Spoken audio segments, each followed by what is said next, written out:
Hi, welcome to our show, Pastime History. We're going to make an interview to a Cuban citizen that lived in the Cuban Revolution.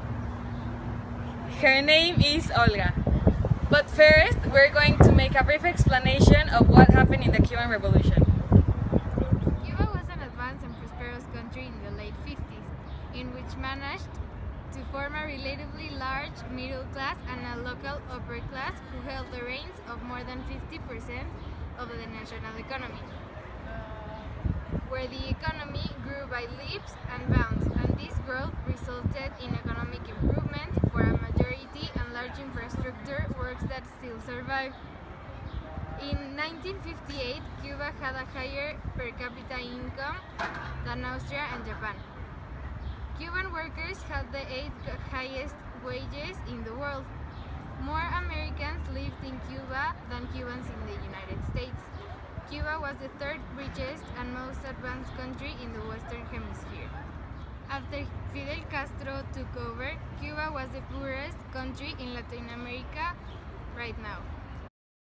Hello, welcome to our new guest, Olga. She's 80 years old, she's a widow, and she has only one son. She lives right now in Los Angeles. How did you see Cuba during the change of government between Fulgencio Batista and Fidel Castro? In the economy part, I saw that everyone has a nice type of life with their own business. Cuba was growing economically. When Fidel Castro arrived to the government, he took the properties of many citizens, including mine. How did you felt and live during the dictatorship of Fulgencio Batista, and what was the impact that had in your life? I felt that we didn't have freedom of speech, but in general, we have a very good lifestyle until Fidel Castro. In which social class were you during Fulgencio Batista dictatorship? I think we were in middle class because we have what we needed. We didn't have luxuries, but we were stable. Did it change during the revolution of Fidel Castro? Yes, because he took our business from us. What did you do for a living during Fulgencio's? I had a big drugstore. We worked for hospitals and everyone in general. Our drugstore was successful because it gave us the money that we needed. How did you see the re-election of Fulgencio?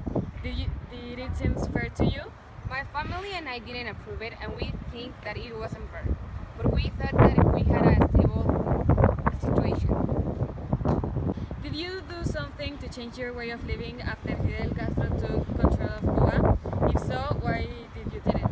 Yes, after a year of Fidel Castro's leadership, we didn't have our own businesses. So our economy went down, and we decided to move to Spain with the money that we had left. What were your attitude and beliefs about the action that you were participating in? We were confident that we were going to have a better lifestyle else than in Cuba. Now let's welcome Olga's granddaughter, Maddie. She is 17 years old and she also lives in California. Do you understand why they did these actions based on the three main aspects in the political, social, and economic? Yes, I think in the political aspect they did the right decision because the way of Fidel's leadership, I think it wasn't safe for their way of living. In the economic aspect, I guess that because the government took their drugstore, they would lose their principal income, so they would have lost a lot of money. And in the social way, I think like they were lower class due to they lost their drugstore and their money. Would you have done anything different than your grandparents? No, I think I would have done the same thing they did. In my opinion, I think that your grandparents did the right thing because in Cuba they wouldn't have a good lifestyle and they couldn't improve their business. Yes, I agree.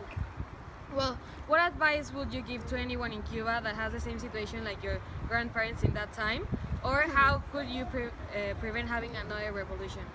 I would tell them to speak for themselves and to look before anything else for their family.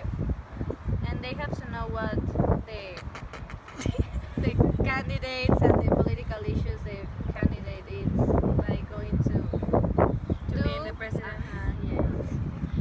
Thank Thank you for coming, Olga and Maddie. It was a very interesting story, and I hope that everyone enjoyed this episode. Thank Thank you. you.